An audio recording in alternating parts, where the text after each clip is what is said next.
Fala pessoal, tudo bem? Estamos novamente em mais um Mentor Innovation Talk. Estamos aqui com a presença ilustre de um grande amigo nosso aqui, um especialista em tecnologia, Gabriel Berti. Fala, Cajá. Beleza? Beleza? Como você tá? Bom, e você? Grande satisfação tê-lo aqui conosco. E aí? E na verdade ele não é apenas um convidado especial, ele vai ser um dos nossos mentores, né? Ó, Tá assumindo essa parte também aqui conosco, né? que honra, cara. Tô muito honrado de juntar a Nádia aí ao Mentor Talks. Isso, a NAD, também falando um pouquinho da NAD, Associação Nacional de Advogadas de Direito Digital. Também a gente está em conjunto aqui trazendo muita informação e colaboração para todos os nossos associados que vão nos assistir aqui nesse podcast, que vai ser sensacional. Mas aí, Gabriel, fala um pouquinho sobre você, sua história. Sei que você tem uma jornada incrível aí. Cajá, cara, minha história é muito louca. Eu acho que eu comecei a trabalhar bem cedo. Sempre trabalhei em tecnologia, sou engenheiro de formação. E trabalhei no mercado, em algumas empresas grandes aí de mercado, né? Sempre multinacionais. Eu trabalhei por mais de 25 anos, né? E aí faz... Achei que você era novinho, pô. Mas eu sou. Anos. Eu só tô acabado mesmo. Brincadeiras à parte, né? Mas eu acho que o lance é... Eu sempre tive uma veia empreendedora muito forte. Então eu sempre quis empreender, né? Então em 2014 eu tive a oportunidade de estudar fora, nos Estados Unidos, no MIT. E aí eu fiz um curso lá e durante aquele curso o empreendedorismo despertou muito forte em mim.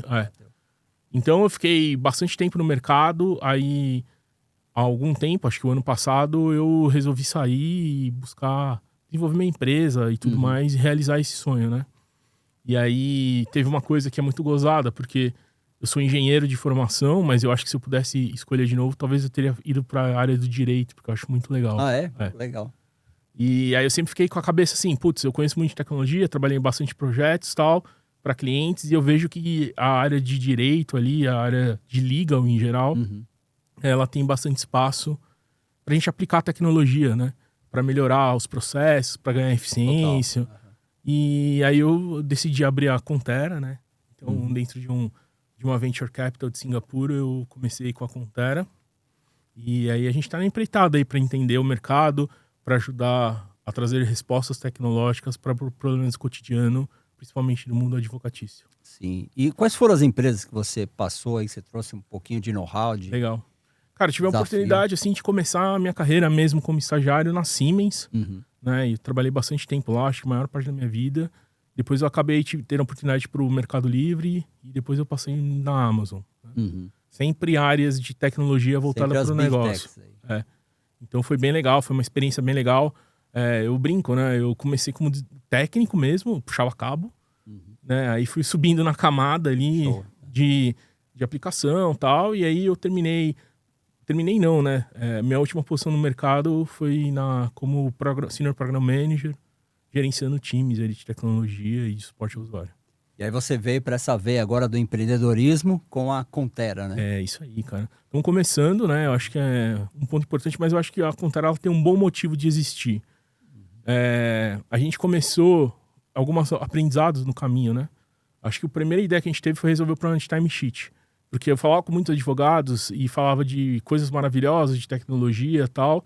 E o cara falava assim, cara, legal, mas o meu time, eu tenho um problema mais simples, que é meu time não preenche timesheet. Eu não sei, meu time não sabe o que está acontecendo, eu não tenho muita visibilidade. E o meu time também não gosta de preencher timesheet, né? O que eu percebi um pouco... Na área de tecnologia, a gente também preenche timesheet, né? Não é um exclusivo do advogado, né? Mas o que eu percebi é que pro advogado, ele gosta muito de se debruçar na peça, ele gosta muito de desenvolver uma tese, de pesquisar, de se aprofundar. Documental, exato, de escrever, né? Fazer sustentação oral, esse tipo de coisa. E no final das contas, esses trabalhos custam muito mais para um advogado, custam no sentido de um sacrifício, né? Sim, é o que gera esforço, mais horas, né? Muito maior para eles do que pra gente que era de TI, que talvez fosse até mais simples que a gente fizesse. E aí eu falei, putz, eu vou começar por aqui. E aí a gente começou a desenvolver uma solução, né? Que ela é uma solução que a gente brincava que é uma solução sem timesheet. Né? Então a gente pega sem gravar tela, porque a gente tem uma preocupação muito grande com segurança da informação, privacidade de dados. Sim. Só fala um pouquinho o que seria timesheet para quem não está acostumado com o termo, né? Basicamente, timesheet é você apontar todas as atividades que você faz no dia. Então, por exemplo, eu gastei 5 horas escrevendo uma peça. Você tem que escrever lá no caderninho. Exatamente o que você fez, Exato, como fez. Para quem fez, para qual projeto fez, né? Isso a gente usa muito para... Muitas empresas usam para cobrar os... É um apontamento daquela das horas, cobrar os clientes. Ou então, tem muitas empresas que hoje elas trabalham com um preço fechado. Então eu cobro X reais por mês de tal cliente e forneço consultoria. Sim. E o gozado foi que a gente imaginou que o nosso cliente seria o cara que cobra por hora, né? E na verdade o nosso melhor cliente é o cara que cobra por preço fechado. Sim. Porque ele não sabe de fato, como ele não tem obrigação de controlar, entre aspas, ele não sabe de fato se aquelas 100 horas que ele planejou no mês que ia gastar pro cliente estão indo ou estão virando 200 ou estão virando 50. Aí que tem a sacada da gestão timesheet, que é para manter a lucratividade do negócio. Para dar uma visibilidade do que o seu time está fazendo. E isso é um outro ponto, né? Hoje, eu acho que a gente, até com o que está acontecendo no movimento hoje, Brasil, as empresas estão demandando entender mais o que o funcionário está fazendo, como o funcionário está contribuindo. Até porque muitas das coisas que a gente está fazendo hoje estão sendo, de certa forma, feitas também por inteligência artificial. Né? Então, acho que cada vez mais está na hora do funcionário, entre aspas, conseguir mostrar o seu valor para a empresa, o quanto ele trabalhou, e assim, a empresa também para o seu cliente, né? Então, eu acho que é um ganha-ganha, né? E aí, conversando com as empresas, que a gente começou indo pela linha de timesheet, o que mais me surpreendeu que foi que a timesheet, na verdade, é um princípio de gestão. Muitos escritórios têm muita dificuldade de fazer essa gestão. Até porque não é uma prática, tão simples e também tão comum nos escritórios, né? Principalmente da área jurídica. Né? Total. E aí a gente começou a ver que a ferramenta ela fazia sentido, além de apontar timesheet, responder perguntas de negócio para o dono do escritório. Então, por exemplo, quantas horas o meu time gastou para o cliente X? Né? Isso de uma forma prática.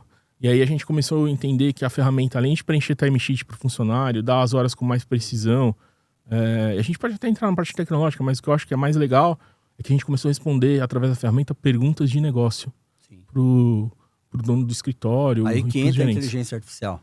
Exato. Inteligência artificial, a gente usa tudo inteligência artificial para não na coleta, né? Então tudo que você vai fazendo, Cajá, você vai trabalhando no seu dia a dia normal. Fica lá registrado. Isso. Eu estou usando, né? Eu estou usando. Você é um usuário da ferramenta. Eu sou usuário da ferramenta, então, estou usando, eu vejo que produz muito conteúdo da minha operação, do meu dia a dia. Isso. Então tudo que você vai trabalhando, o que a gente faz? A gente pega o que a gente chama de metadados. Metadados são fragmentos de informações de alterações em arquivos. Tudo que você faz de alteração, eu gravo esse pedacinho. E de X em X tempo eu junto esses pedacinhos e monto um jornal de como foi o seu dia. Sim. Só que qual que é a preocupação principal, né? Eu não acesso o conteúdo, eu não preciso ver o que você escreveu. Eu pego isso pelo título, pelas informações mais básicas do arquivo, né, que você trabalhou. E aí a gente junta, e eu acho que a sacada que a gente teve, que foi muito assim, né? Putz, o funcionário vai se sentir espionado, né? Era uma preocupação que a gente tinha. A gente queria apresentar a ferramenta como um apoio. E aí qual que foi a sacada que a gente teve?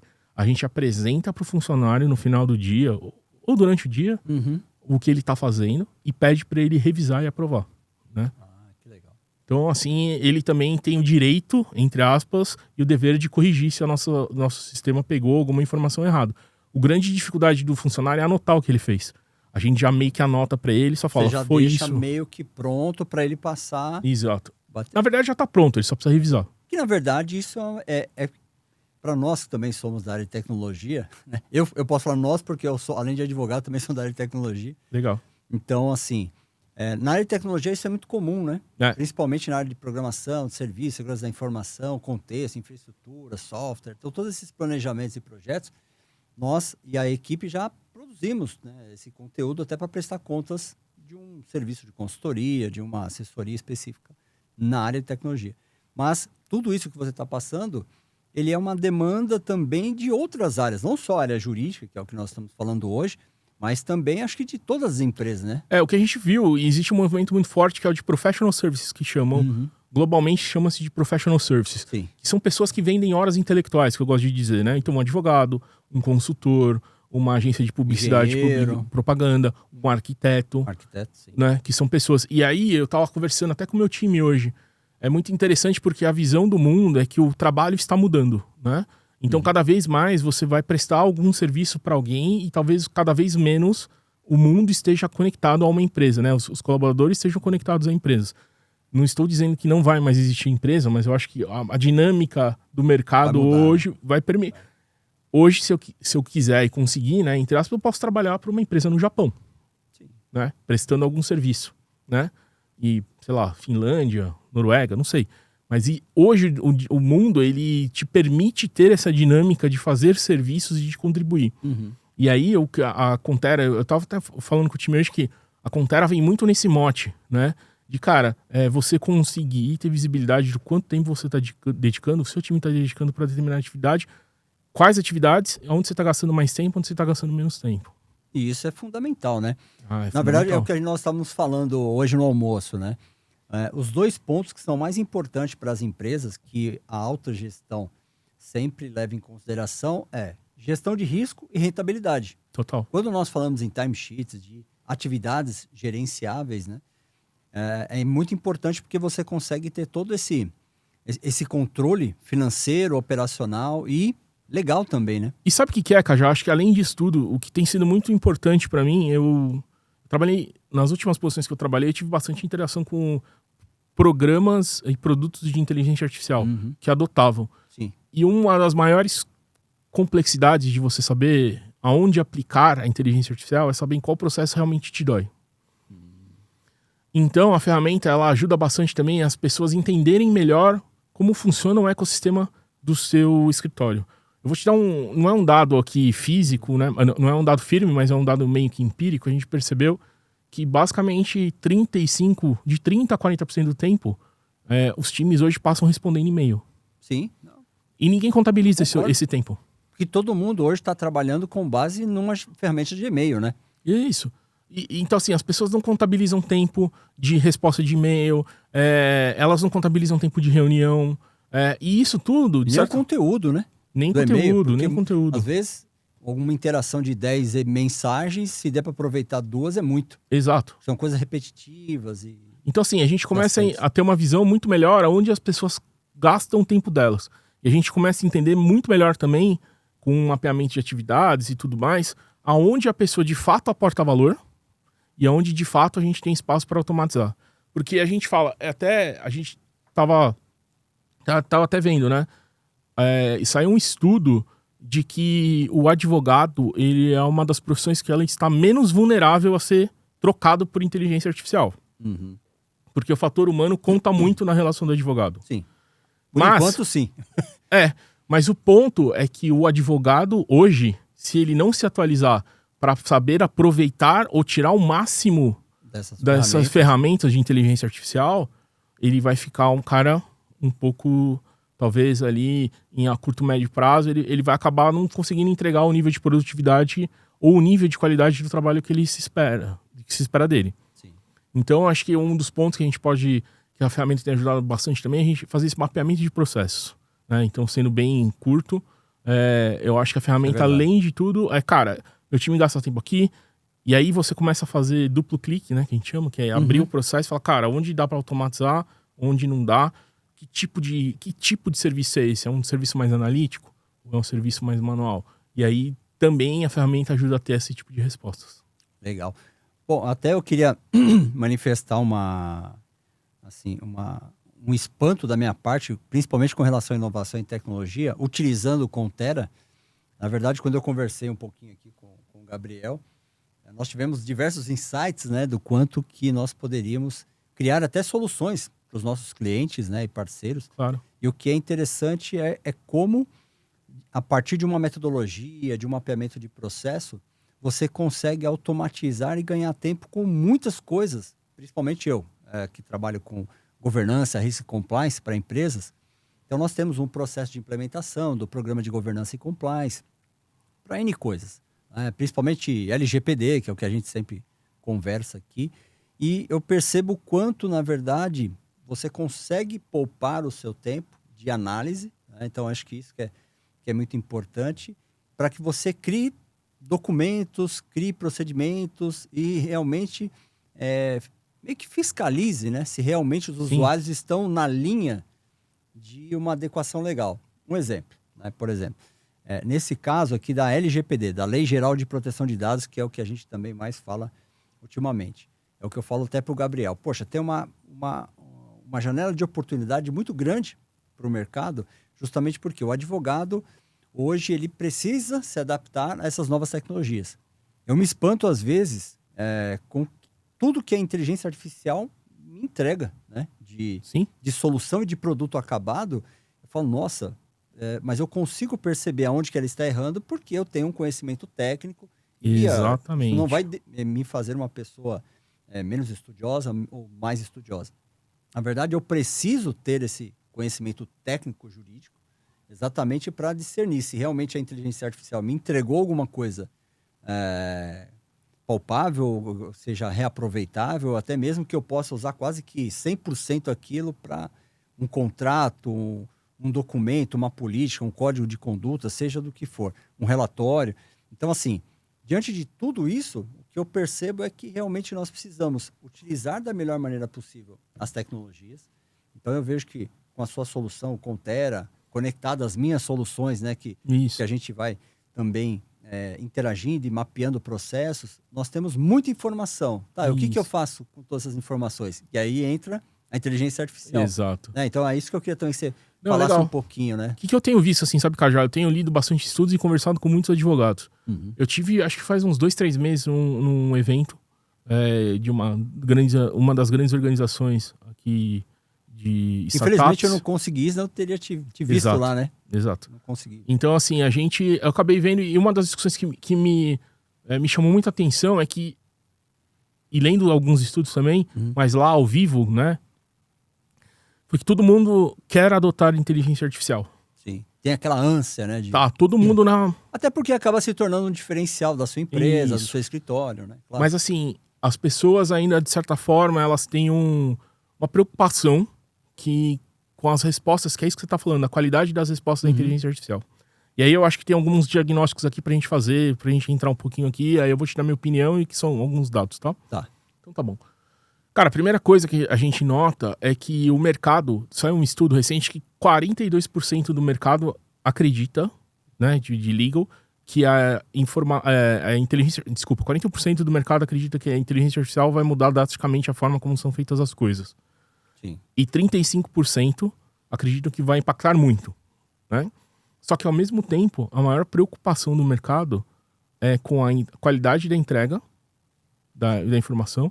E 42% das empresas no mundo de legal, né, advogados e tudo mais, elas têm que é a maior preocupação, na verdade, elas acreditam que elas têm que meio que renovar ou adquirir novos skills para que a inteligência artificial funcione de forma prática. Se reinventar, né? Se reinventar. Então, o que as pessoas estão fazendo? Estão buscando mais informação, estão buscando pessoas qualificadas com inteligência artificial, estão buscando pessoas experientes de mercado para trazer para esse contexto, né?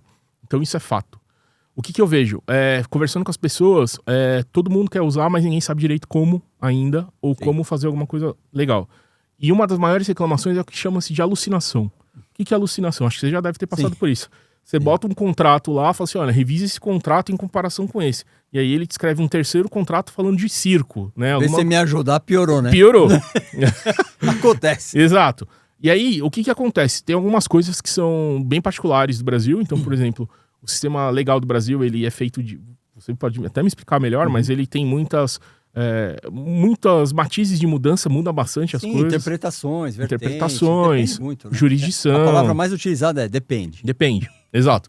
Então, assim, isso dificulta a inteligência artificial, porque uma coisa que é interessante, né? A inteligência artificial, ela não é a resposta do futuro. Ela é uma resposta baseada no passado.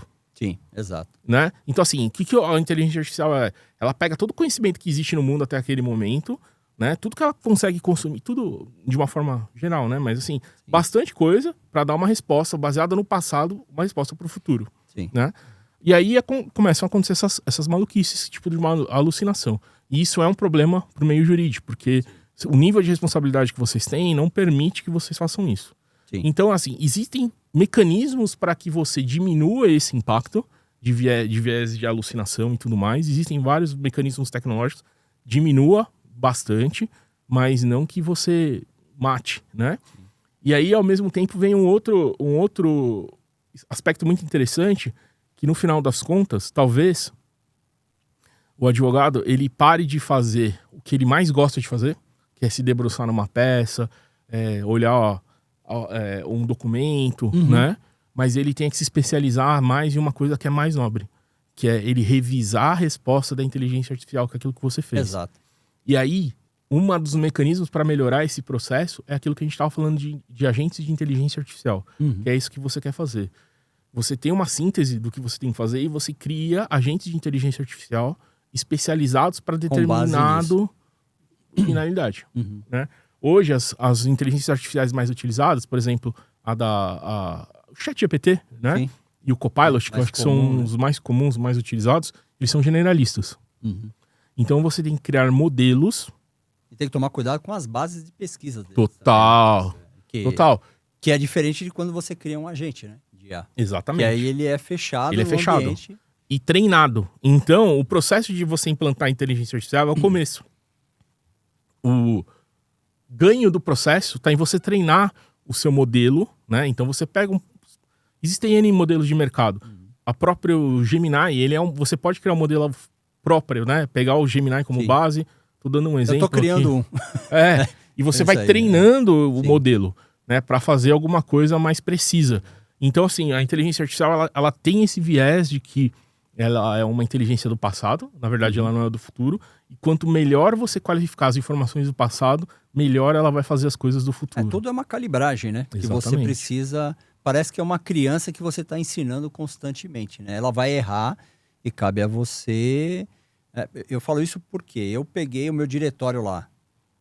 Tudo que eu tenho. Legal. Aí coloquei exatamente todos os documentos, contratos, material de cliente, tudo dentro de um ambiente fechado, né? Logicamente a gente tem que se precaver com relação à privacidade, proteção de dados. Então, assim, você pode transformar muitos dados que são pessoais, né, de clientes. Sim. A gente coloca isso de uma maneira genérica, mas o que importa são realmente as tratativas, alguns conteúdos de contratos, tudo, para que você gere os seus próprios modelos. Exatamente. E aí, na verdade, quando você precisar criar um documento, um relatório, uma ata de comitê, alguma coisa, N tipo de documentos específicos, eu falo mais esses tipos de documentos, não porque eu não atuo muito no contencioso. Eu tenho um sócio que atua nessa parte contenciosa. A minha parte é consultiva, é preventiva.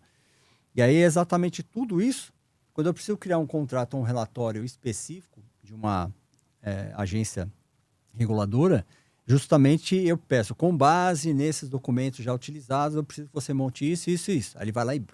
É incrível, ele monta um negócio. Sim.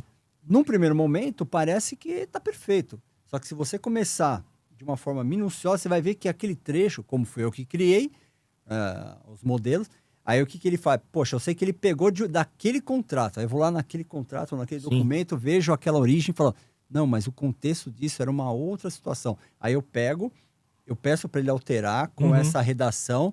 Ah, legal, entendi. Aí eu peço para ele emitir uma nova com aquele tipo de alteração. Eu faço um prompt de revisão. Aí ele me entrega um negócio melhor ainda. Então, ele está aprendendo comigo. Está aprendendo. Então, é isso que... Eu acho que isso serve, né? Como uma base para um agente. Serve. E eu acho que tem um modelo não, eu vou contar uma experiência própria que vai muito nesse sentido, tá? No mercado que eu estava trabalhando, numa empresa que a gente fazia um conteúdo numa inteligência artificial. Aí a gente pegava aquele conteúdo, né? E passava ela para outra inteligência artificial revisar.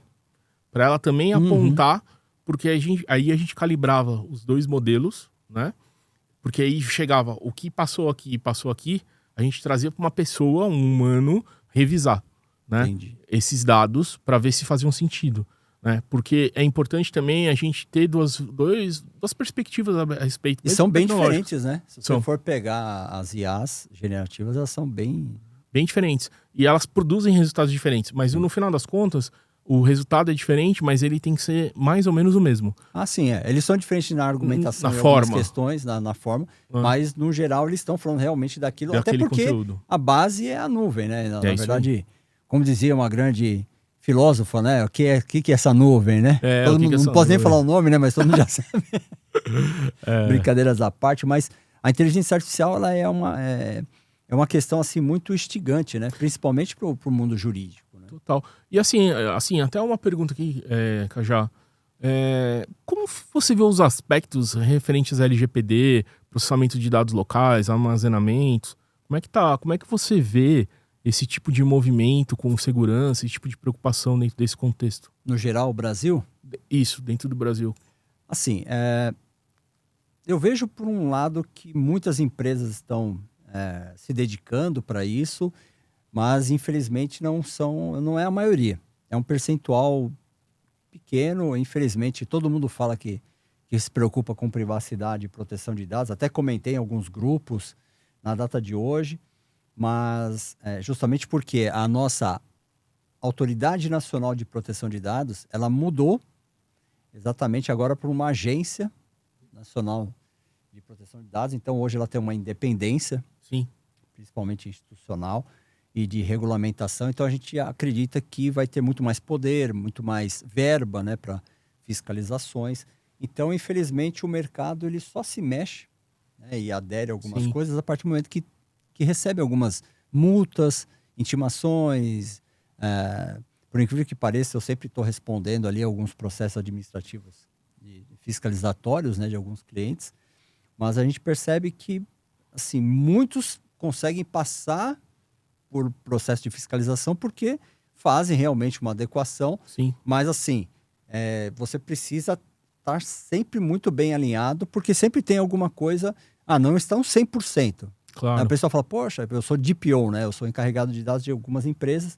E o pessoal, poxa, Ricardo, mas é sua responsabilidade e tudo. Eu falei, claro, é da minha responsabilidade manter uma organização. Sim. Mas a responsabilidade individual é de cada colaborador, cada empresário, cada empresa que tem o seu percentual. Então, na verdade, nós temos que fazer um trabalho a quatro mãos, e é isso que a gente tenta fazer uma conscientização no mercado para que quanto mais empresas estejam conscientes, melhor. O Brasil, agora parece que esse ano está começando a se preocupar, ao passo que algumas empresas estão se preocupando, outras estão deixando de se preocupar com esse assunto.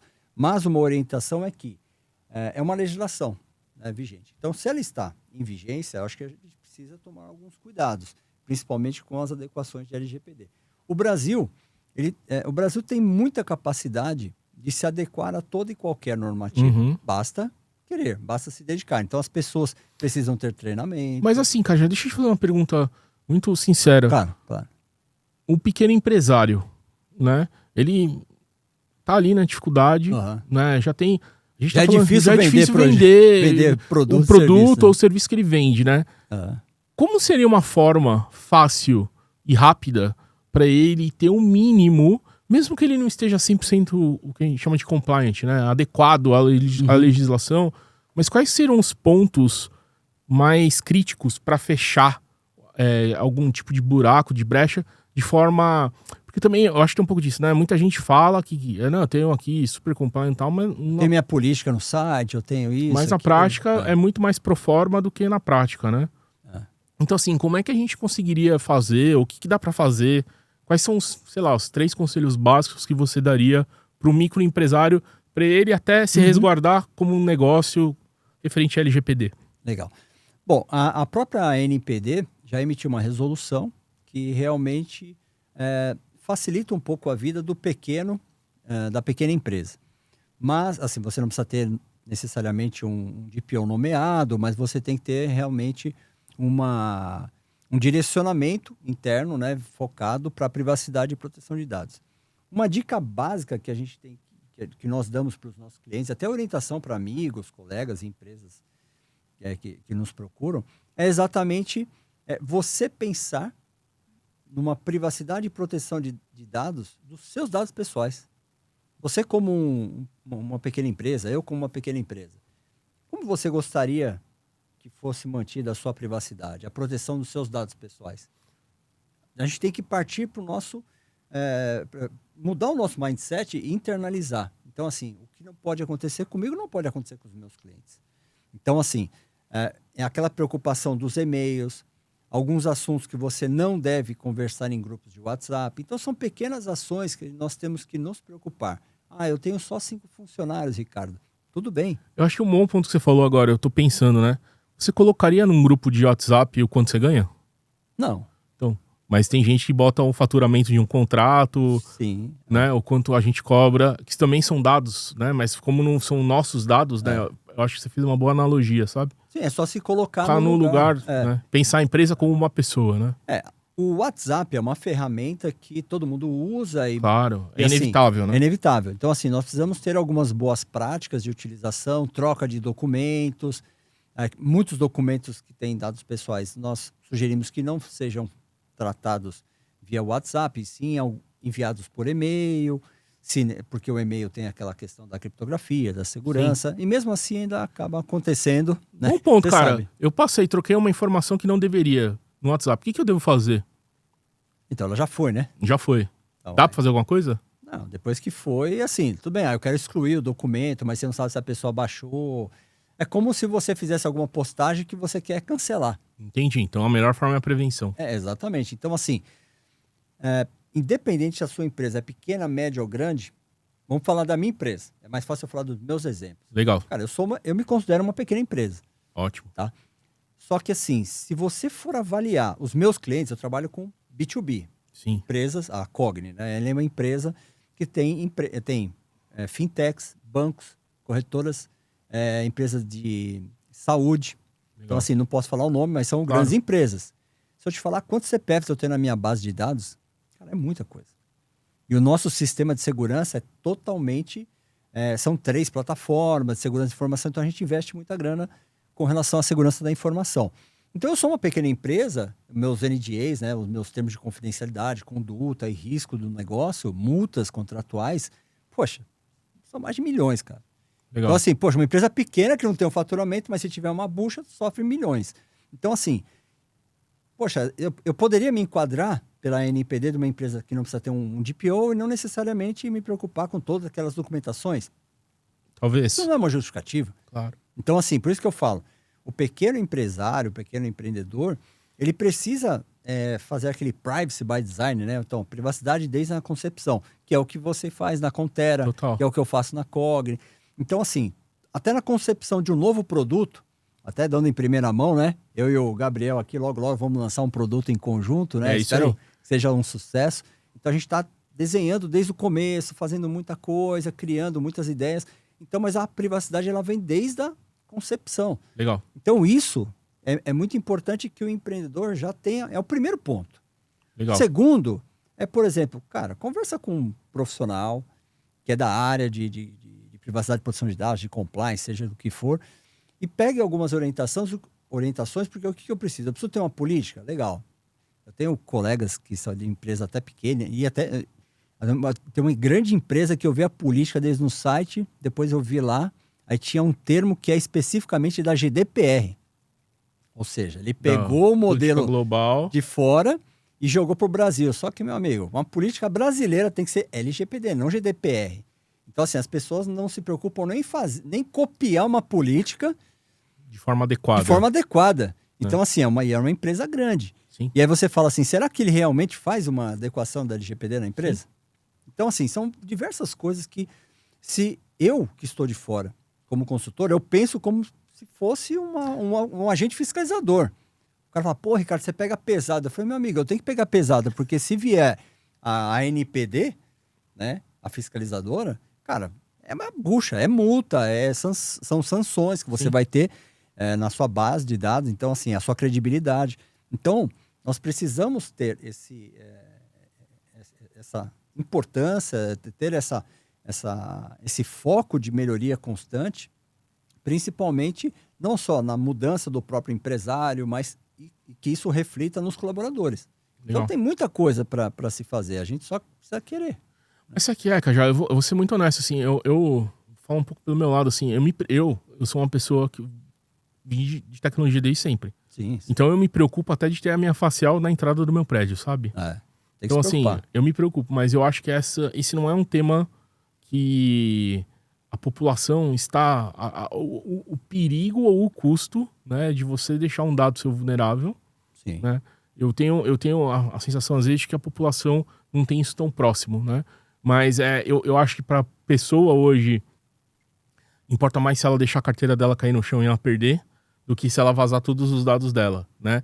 Só que, na verdade, os dados dela vazados, ela tem um alcance muito maior, né? Um cara do, sei lá, vamos voltar no Japão aqui, pode pegar esses dados e aplicar algum golpe ou alguma coisa no Brasil, enquanto a carteira dela, entre aspas, fica num perímetro mais restrito, né? Sim. Então eu acho que essa conscientização, ela ainda é um caminho, né, que a gente vai passar, que a população vai passar, de ter esses cuidados com os dados.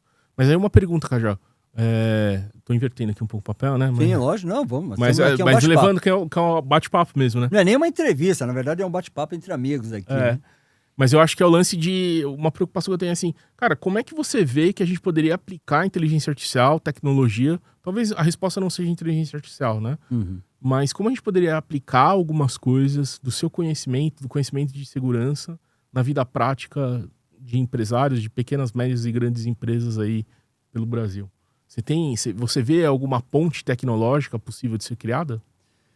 Olha, na verdade, assim, eu acho que a inteligência artificial em si, até quando a gente coloca inteligência artificial, até que nós estamos falando de inteligência artificial generativa, né? Sim. Principalmente, que é o que você também trabalha. Mas nós temos inúmeras tecnologias. Sim. Porque hoje, quais são as duas plataformas que mais se usam no mundo?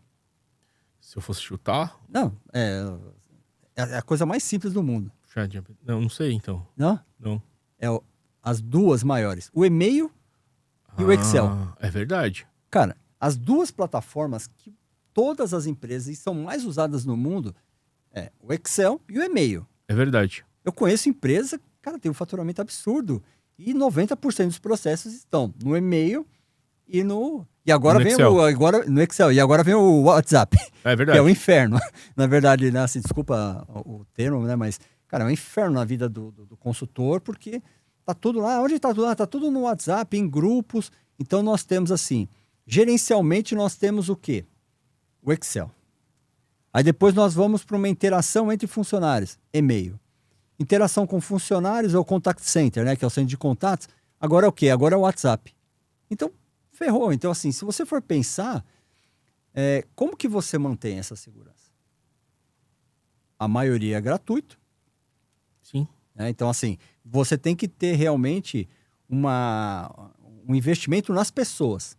É aquela tríade, né? Pessoas, processos e tecnologia. Todo mundo está... Todos os profissionais, os empresários estão preocupados com tecnologia. Advogados. Sim. Todo mundo, para se destacar no mercado hoje, além de ter as suas certificações, eles querem também agora o escritório ele é digital. Né? Isso a gente percebe muitos colegas que estão digitalizando os seus processos, os seus escritórios. Até como argumento de mercado mesmo. Sim, né? e é louvável. Isso é muito importante. O direito está fazendo isso de uns anos para cá, mas isso já acontece há décadas em outros setores. Entendi. Então, assim, eu acho que o direito está começando agora. O direito ficou atrasado muito tempo nesse sentido. E agora está... Então, assim, tecnologia. Processos. Processos são decorrentes, assim, como você melhora o processo? Melhora tendo um pouco de tecnologia e alinhando com as pessoas. Só que aí você percebe que quais são as maiores deficiências? Nas pessoas. Exatamente. Então, assim... Isso vai ao encontro daquele estudo que eu te falei, que eu Sim. falei mais cedo, que a maior preocupação é, cara, eu quero usar, mas 42% das pessoas, da preocupação é em trazer pessoas, né? Com novos skills e com novas capacidades, tanto para inteligência artificial, mas eu acho que isso reflete também para outras coisas, né? Para outros aspectos, que é você ter pessoas que são mais digitais, se preocupando não só com inteligência artificial, mas com segurança, com esse tipo de coisa também. Eu acho que também são os novos skills aí do futuro do advogado e do profissional em geral, né? E nós somos somos um exemplo claro disso, porque assim, eu e o Gabriel, nós somos também pessoas de tecnologia, dentro das suas áreas, engenheiro, advogado, então assim, nós estamos bem acostumados com essa questão. Então assim, nós já fomos workaholic, né? Trabalhamos pra caramba. Continua. Então assim, continua, né? Nós somos multitasking, então assim, nós fazemos muitas coisas ao mesmo tempo, utilizamos várias plataformas, dispositivo, computador. Cara, eu sou acelerado, mas o Gabriel eu acho que o dobro de mim. Então, assim, difícil. Foi nesse sentido que eu criei, assim, naquele momento, a Mentor. Aí você fala assim, Mentor, que é mentoria, para a gente passar exatamente conteúdo e ajudar as pessoas, mas que unisse o quê? O online e o offline. Porque antes nós éramos só offline, agora nós somos online. Ser só online é ruim. Então você também tem que pegar naquela veia offline, porque tudo isso aqui só existe por causa do mundo offline. Total. Então, o Mentor 2O é justamente por causa disso. Então, essas habilidades e competências que você está mencionando aí, sobre que as pessoas, que é onde pega a gestão da pessoas, processos e tecnologias, onde pega são as pessoas, é justamente porque nós precisamos desenvolver habilidades. Liderança, né, inteligência emocional, flexibilidade cognitiva, criatividade, negociação. Então, são diversas habilidades e competências que você fala assim, poxa, mas talvez eu não usaria muito a liderança, né? Sim. Aí que você se engana. Você usa mais a liderança do que você imagina. A liderança ela pode ser lateral, com seus pares, pode ser para liderar um chefe, liderar um cliente, liderar um funcionário. Sim. Inteligência emocional, você precisa ter isso no dia a dia. Então, assim, até mesmo para implementar um projeto de privacidade e proteção de dados, de segurança da informação, você tem que ter uma liderança muito forte. Né? Sim. Né? Você tem que implementar um compliance, você tem que implementar uma governança. Então, você tem que saber negociar com a alta gestão, porque falou, não, o negócio não é só dinheiro, a gente tem que também focar na questão da gestão de risco. Temos que focar também nas pessoas. O conceito de ESG é muito importante, porque não só a questão ambiental, mas tem o social, tem a questão da governança, que é muito importante. Então, para que você consiga utilizar tudo isso, é legal, você compra livro, você faz curso, faz mestrado, doutorado, faz especialização. Sim. Pô, tudo bem. Tá, mas eu pergunto, como que você atua Pratica, com tudo né? isso? Como que você... O que você constrói, você traz de solução? Sim. Então, assim, tem gente que é um pouco mais metódico, tem gente que é mais flexível, tem gente que não aplica em nada, tem gente que quer aplicar tudo. Então, eu acho que hoje a inteligência artificial, no caso do Ricardo, está fazendo mais eu ir para o meu lado humano. É verdade. Porque o que acontece? A inteligência artificial me dá tudo que eu preciso. Ela te dá tempo de ser humano. De Exato. fazer as relações De humanas. ser humano, exatamente. Porque assim, eu tenho tudo. Eu trabalho, a inteligência me deu um monte de coisa. Só que eu prefiro utilizar a minha criatividade. Eu preciso sentar, eu preciso... Poxa, vamos lançar um produto. Tá, como que eu faço marketing digital? Pô, tem gente que não sabe criar nada se não for em cima da inteligência artificial. Ah, cara, você já criou um monte de coisa. Agora, senta. Pô, criar um produto sensacional. Agora você vai sentar na frente daquela empresa, daquele empresário, para vender esse produto. 90% patina. Por quê? Você tem que sentar, você tem que ter uma boa oratória, uma boa comunicação. Você tem que ter alguns conceitos de liderança para liderar uma conversa como essa, colocar o seu ponto de vista, de argumentação, de convencimento. Tá percebendo o quanto tudo isso é humano? Só que as pessoas hoje, até eu vim hoje, até para fugir do trânsito, eu vim de metrô, né? Falei para você. Cara, eu fiquei assustado, as pessoas, elas ficam lá no metrô, e aí, tipo, tá ali, aí de repente eu fiquei só de canto de olho, olhando a menina assim. Ela tava no WhatsApp, de repente sai, vai no Instagram, e ela não vê assim, ela vê tudo rápido, compartilha, não sei o quê. Eu falo, nossa, ela tá bem mecânico, né? Negócio que tipo, tô respondendo todo mundo, tô fazendo, nossa, ganhei muito tempo. Tem aquele negócio de, nossa, eu me comuniquei com todo mundo, eu sou uma pessoa multitask, 360, só que ela às vezes esquece do ambiente, né? Do ambiente, das pessoas. Sim. Então eu sou um cara que eu ponho meu fone de ouvido ali, eu não uso, eu fico lá ouvindo minha música, eu vejo as pessoas, eu vejo uma senhora passeando com o netinho, eu vejo um casal namorando, aí eu vejo o pessoal falando sobre a empresa, reclamando do chefe, ou então eu já vi também startupeiros, né?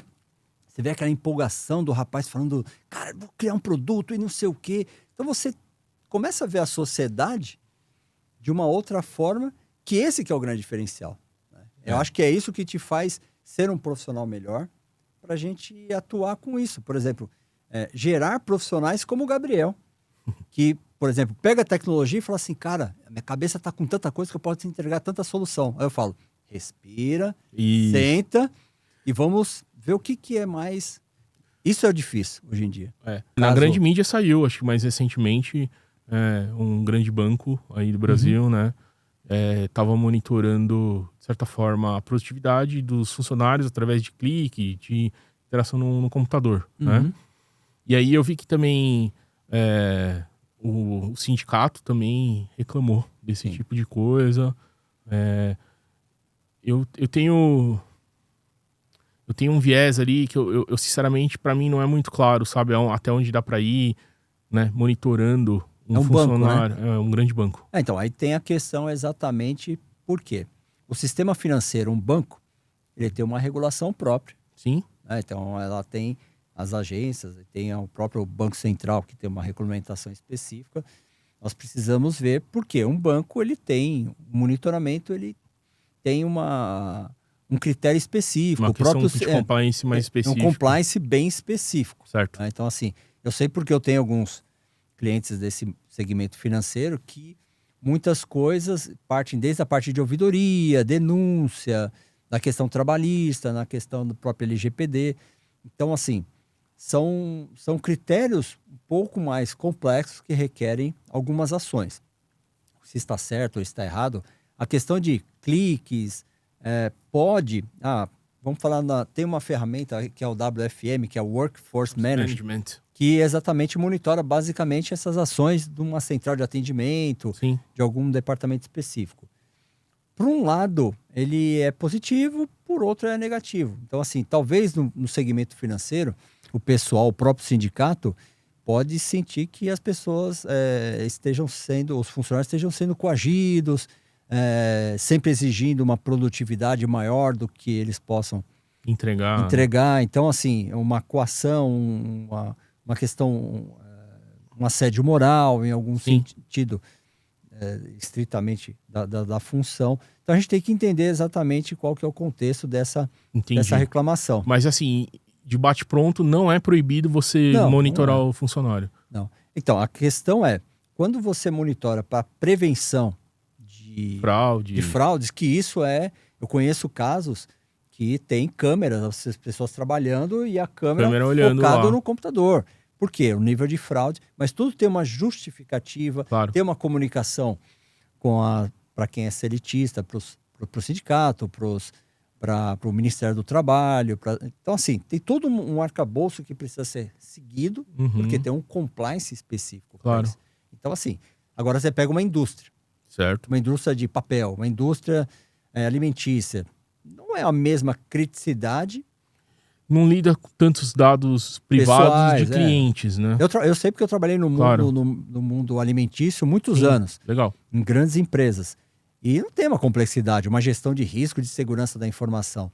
Tem de proteção do negócio, propriedade intelectual, de lançamentos, mas não se trata tanto com a informação pessoal, né? Algumas, tá? Algumas indústrias sim. Legal. Cara, deixa eu te fazer uma pergunta.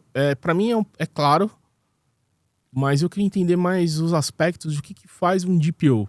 Né? A gente tem um DPO, né, da Contera, né? Ricardo Cajazeiras. Gente boa, ele, né? cara bom. Né? Meio caro, mas é bom. Nada, pô. Mas o que eu quero dizer assim, para mim é claro o que um DPO faz, né?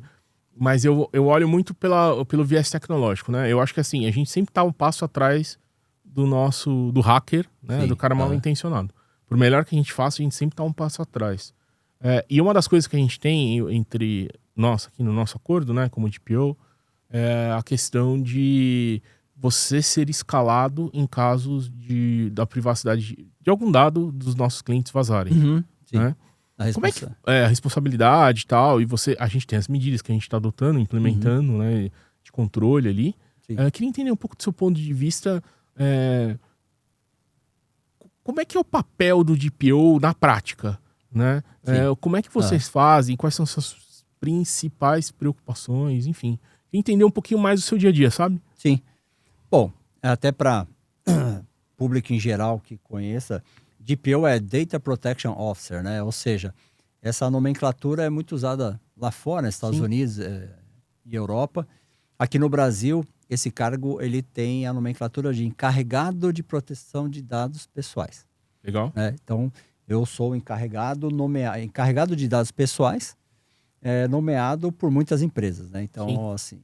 E é até aconselhável, na verdade, que você seja de fora da empresa, né? Terceirizado, alguma coisa. É porque você acaba sendo uma pessoa imparcial e até tem uma responsabilidade técnica, né, sobre a questão. Não uma responsabilidade direta, porque a responsabilidade do vazamento de dados é da empresa, do CNPJ, que é o controlador. Sim. E o operador seria o fornecedor deste, quem fala em Quem nome... sustenta o... o operador é que geralmente é o que faz todas as tratativas em nome da empresa. Então, basicamente, o papel do encarregado de proteção de dados, que é o famoso DPO, o DPO ele tem uma função como um facilitador da privacidade e proteção de dados dentro da empresa. Então, ele tem uma responsabilidade exatamente de treinar, conscientizar, de gerar todos os documentos de política de privacidade e proteção de dados, aqueles relatórios de conformidade. Tem um relatório chamado o RIPD, né, que é Relatório de Impacto de Proteção de Dados, que é um documento que é o consolidado de todas as ações que que a empresa já fez, de boas práticas, e já fez para as adequações de LGPD. No meu caso, até uma orientação que eu falo até para diversos colegas, o relatório de impacto, o RIPD, ele é o último dos documentos que deve ser feito numa adequação. Porque como que você vai emitir um relatório de tudo que você fez se você está fazendo aí? Você pode fazer um relatório parcial do que você tem feito, mas 100% efetivo você só vai ter depois que você implementar de as fato boas as práticas. Ações, né? Então, isso não impede de eu criar um relatório de conformidade e falar, olha, a empresa está a tantos % de uma adequação. E com base nisso, por exemplo, a minha consultoria, ela vem exatamente com uma metodologia pronta. Legal. Então, com várias ferramentas de gestão, que todos nós conhecemos, né, que ela foi construída em cima disso, de gestão de projetos, planejamento estratégico, gestão de qualidade. Usamos como base as próprias ISO, né, 27001. Todas. Na verdade, de gestão de risco. Então, na verdade, o que nós fazemos um compilado? Porque a ISO, ela te orienta de algumas coisas. Quais são os caminhos? Então, na verdade, ela não cria um documento e fala, olha, siga este documento. Sim. Todas as implementadoras, cada uma de ISO especificamente, elas criam os documentos específicos para como você tem que fazer. Então, diante disso, eu criei uma metodologia que tem lá 5 fases. As 4 primeiras são levantamentos e diagnósticos, depois planejamento, plano de ação, monitoramento e qualidade, e a 5ª são as auditorias frequentes. E são essas 5 etapas que eu implemento na empresa. Então, no levantamento de diagnóstico, então no começo nós temos aí uma kick-off de instrução para todos os responsáveis da empresa, depois nós temos uma formação do comitê de privacidade e proteção de dados. Então, é papel do próprio DPO montar esse comitê, ou seja, é a reunião dos cabeças da gestão, onde na minha implementação, eu peço um gestor de cada departamento. Poxa, eu tenho cliente que tem 30 departamentos. Vamos colocar os 30? Não sei se é necessário, mas pelo menos um representante de cada diretoria. Nós podemos ter o comitê com todos os responsáveis. Se tem 30 departamentos, a gente conduz para que tenha uma reunião no ano. Entendi. Com todos. Porque é difícil você mensalmente reunir um comitê de 30 pessoas. Mas nós temos um comitê principal que seria 5 pessoas. E uma pessoa representa 6 áreas. Legal. Então, basicamente, o DPO ele tem essa condução de tocar diversas fases e também atender toda e qualquer demanda dos titulares de dados, que são os clientes, colaboradores, qualquer pessoa que tenha um dado pessoal, eu tenho que atender uma demanda, seja por e-mail, seja qualquer canal, e também atender as demandas da ANPD, que agora é a Agência Nacional de Proteção de Dados. Então, essa agência agora, ela é responsável pelas fiscalizações e intimações para prestar esclarecimento, e aí tem o prazo específico. Então, você precisa ser um profissional com conhecimento específico para isso, que conheça e saiba tratar um processo administrativo, na grande maioria dos advogados que já estão acostumados com esse tipo de trabalho, onde você já tem que ter um cadastro lá no próprio site dele, já como um profissional. Você pode vincular até o CNPJ. Tem diversos procedimentos que nós podemos fazer. Então, é a mesma coisa que ouvidoria, que denúncia, que outros canais de outras agências reguladoras. Então, é um trabalho muito sério, criterioso e que dá trabalho. Mas e também eu atendo fornecedores dos seus clientes. Por exemplo, a Contera tem um cliente ou um fornecedor. Então, eu faço uma diligência nos seus fornecedores, assim como eu respondo também as diligências do seu cliente. Legal. E tem empresas que querem contratar a Contera e falam, poxa, você tem um programa de privacidade e proteção de dados? Aí eu faço o papel, Esse é o que mais faço o acontece. relatório e mando para o cliente e falo, pô, legal. Então, assim, graças a Deus, a gente sempre foi muito bem elogiado, porque sempre teve o book todo certinho de documentos e pelo menos nenhum cliente nosso perdeu projeto ou cliente por causa de não ter se adequado à LGPD. Isso tem acontecido muito, né? Legal. Então, é tudo isso. Boa. Cajá, Resumindo. deixa eu te fazer uma última pergunta aqui, até pra gente ir encerrando. Claro. Eu tenho uma curiosidade, né? A gente tá acompanhando agora bastante. O país vive um momento um pouco estimulante, digamos assim, né? Politicamente, vamos dizer. Acho que tem bastante questões de viés políticos e tal. Mas recentemente a gente acompanhou o julgamento do Bolsonaro, né? Sim. Pelos crimes, né? Eu não quero entrar em política, eu quero entrar no lado técnico, tá? Eu acho que cada um tem seu viés e suas preocupações, cada um. enfim. Mas o ponto que eu queria te perguntar é que um dos pontos que foi bastante levantado pela defesa foi o volume de dados gerado como provas, né? Que não deu tempo viável para analisar. E eu ouvi algumas correntes dentro do mundo jurídico dizendo que, cara, esse não é mais um argumento hoje porque você tem condições tecnológicas de processar parte desse volume de provas, né? Eu queria entender, como um leigo, né, o quão viável e quais são os riscos de você fazer alguma coisa nesse sentido, né? Utilizar uma inteligência artificial, algum nível de tecnologia como um aliado no processamento e na análise das provas geradas. Foi um dos pontos discutidos. Sim. Então, quando o advogado ele precisa apresentar uma tese, até uma coisa assim, que muitos advogados às vezes acabam pecando em algumas informações, vou falar de uma outra forma, mas acabam pecando por quê? Dentro de um processo, quem sustenta e quem defende uma tese é o advogado. Não é ainda não é uma inteligência artificial. Sim. Porque se você for analisar 70 terabytes, e eu sei o tamanho disso, né? Você também sabe. É uma coisa muito absurda. Então, assim, você vai falar alguma coisa sem ter analisado criteriosamente 70 terabytes? Quanto tempo um ser humano consegue analisar? Por mais que a gente tenha inteligência artificial, ferramentas, plataformas, e ele já vai te dar, por exemplo, fez análise, a inteligência artificial faz, ela vai destrinchar e vai entregar para um grupo de 50 advogados.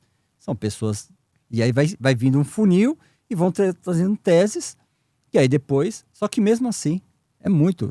Um próprio ministro do STF, você acha que o fulano de tal, ele que leu todo o processo? Não, o cara tem dezenas de profissionais que trabalham abaixo dele. São juízes auxiliares. Sim, exatamente.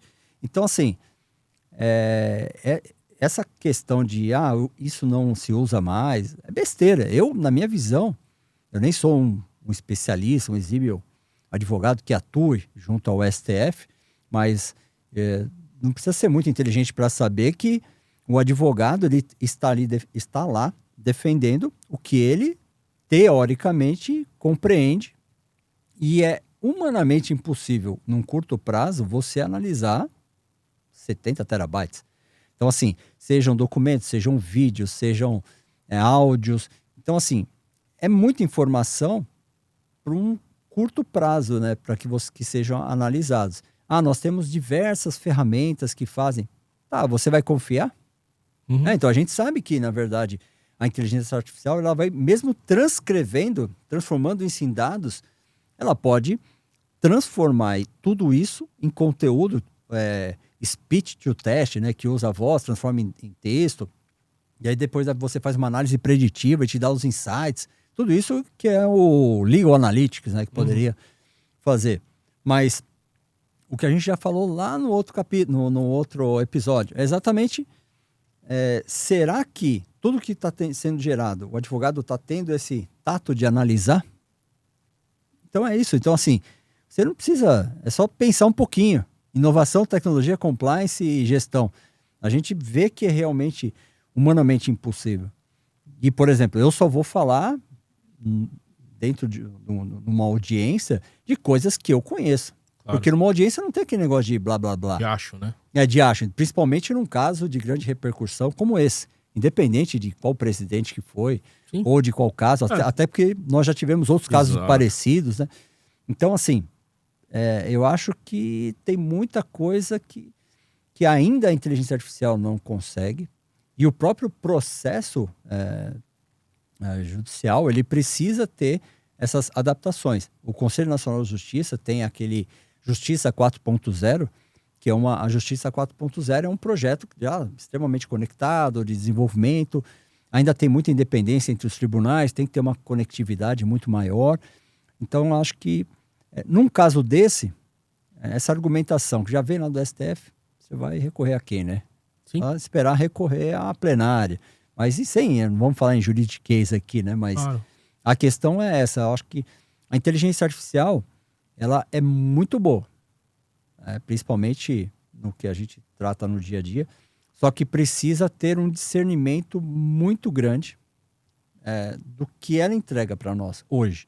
Talvez nós não chegamos ainda na inteligência artificial, aquela a geral, né? Não, me fugiu agora o termo, que é a mais completa, que é a que pensa, tem raciocínio, me fugiu agora o termo, que é mais autônoma. Nós não chegamos nesse nível ainda. Então, assim, hoje ainda precisa... eu digo que a inteligência artificial precisa muito mais dos seres humanos do que nós precisamos dela. Com certeza. Concorda? Então, assim, eu acho que, na verdade, que nós também acho que isso é desejado até, né? Sim. De certa forma, né? Eu acho que porque a gente também precisa ter um certo nível de controle em cima do que até... Se você não tiver controle Exato. em cima disso, então daqui a pouco as máquinas estão dominando tudo. Exato. Porque tudo que nós vemos em alguns filmes aí de décadas atrás, futuristas, vão acontecer.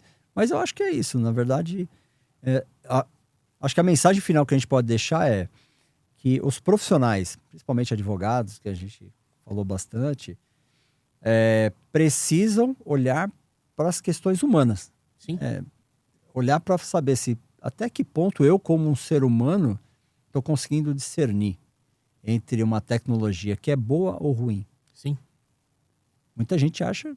Tem gente que acha o TikTok é uma tecnologia boa. Mas ela produz o quê? Uma coisa ruim? A grande maioria sim. Por quê? Ela reflete muito da nossa sociedade. E aí a sociedade tem muitas coisas ruins. Assim, tem muitas coisas boas, mas hoje aparece muito mais coisas ruins, que no meu ponto de vista são ruins.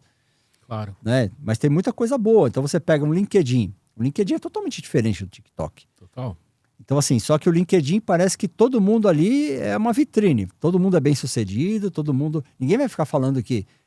você vê até os testemunhos das pessoas que falam que ficaram desempregados, não estão conseguindo mais emprego, e me dá uma oportunidade. Então, essa interação. São raríssimas as pessoas que abrem o seu dia a dia. Parece que quando você abre o LinkedIn, aí você abre o Instagram, você fala, cara, eu sou o único cara que não me dei bem na vida, porque não é possível, todo mundo tá tirando foto, e é nada, só vive de aparência, né? Mas eu tava falando, aproveitando um gancho do que você falou, e juntando um pouco o que a gente tava falando. Semana passada, retrasada, eu saí pra almoçar com um casal de amigos, né, eu e minha esposa, e a gente tava falando, né, que, brincando meio que agora a gente vai usar o ChatGPT, as inteligências artificiais, como consultor de como lidar com as esposas, às vezes, assim, sabe? Eu e o meu colega. Falei, porque a gente começou a brincar, né? Putz. Aí a gente começou a viajar, elas eram risada no sentido de, putz, a gente também vai fazer com vocês e tal. Os maridos, né? Os maridos. Mas no final das contas também, existe também um movimento que é um pouco perigoso no mundo, que é gente se meio que fazendo quase uma análise com inteligência artificial. Mostrou no Fantástico, Mostrou, né? Que é gente que tá trazendo problemas da sua vida para uma inteligência artificial, né? Isso tem um risco grande também, não tem? Sim, muito, né? Eu tenho até um cliente que é uma rede de clínicas, né, de terapias, e eu vivencio muito, né, a questão exatamente de como que as coisas funcionam, né? A responsabilidade da saúde mental das pessoas, das terapias. Então, assim, a tecnologia como infraestrutura eu acho muito interessante porque ela conecta as pessoas, aproxima online, dá para fazer testes, mas ainda você precisa que um ser humano, lógico, muito bem desenvolvido, claro, e que tenha trabalhado para isso, para que esse ser humano consiga conduzir uma terapia. Porque se você colocar isso para uma máquina, a máquina ela vai ser reativa, ela não tem aquela sensibilidade de uma pessoa que está querendo se matar, né? Então, assim, a pessoa está sofrendo. Você acha que a máquina está sofrendo junto com você?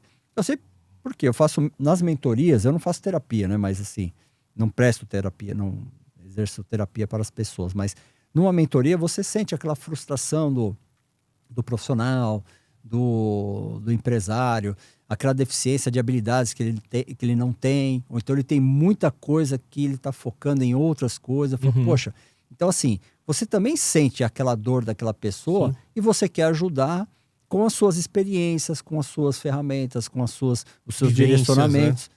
E em muitos dos casos é ouvir, né? Na verdade, assim, cara, fala. E quando a pessoa fala, ela já se sente melhor.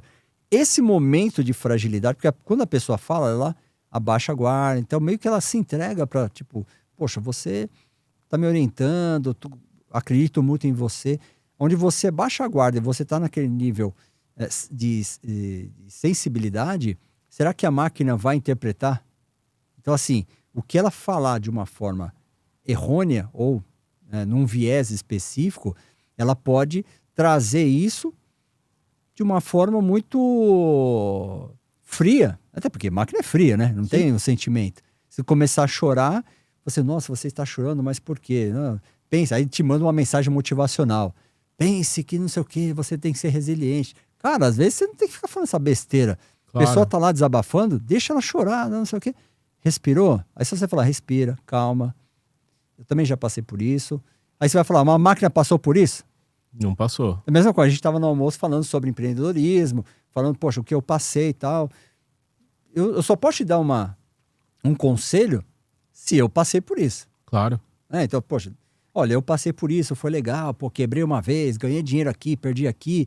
Aí uma máquina vai falar isso pra você? Fica tranquilo, Gabriel.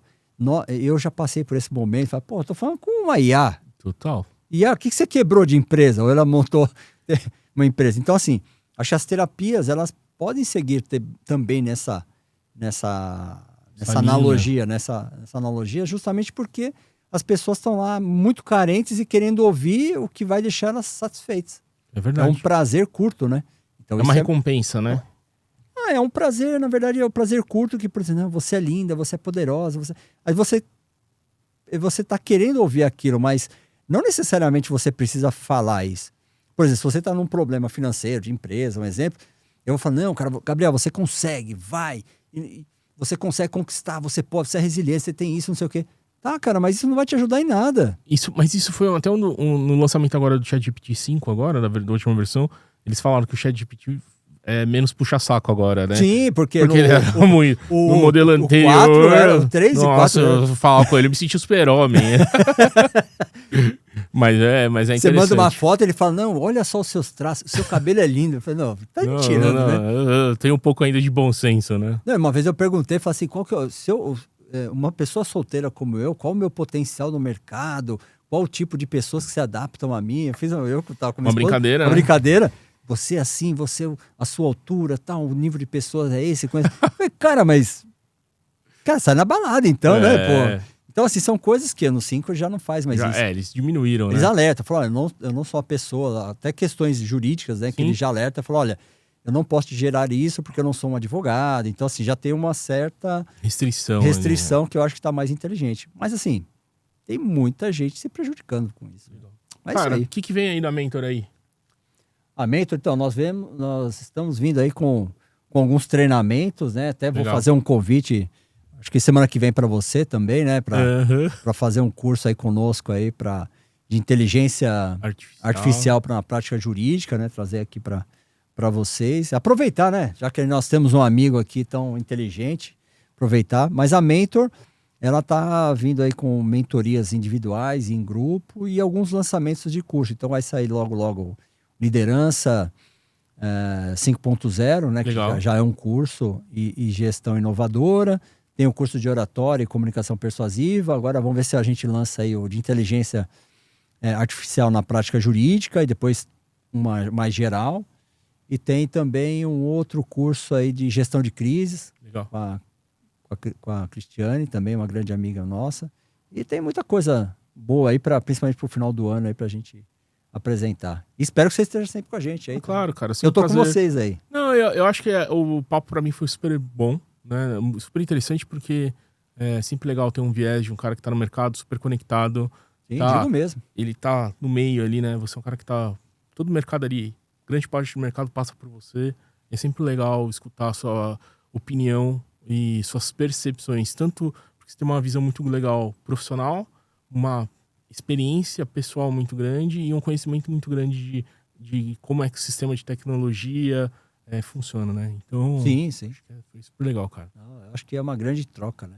Obrigado, Cajal. Eu que agradeço aí. Valeu. Logo estaremos aí com grandes novidades e com outros episódios, né? Falando de assuntos mais específicos. Esse aqui foi mais para a gente apresentar também essa nossa parceria, né? Não só eu falando, mas também Nos ele. conhecermos como apresentadores, né? Sim, como apresentadores, né? Então acho que é bem interessante. Então eu e o Gabriel vamos trazer muita coisa bacana para todos vocês aí.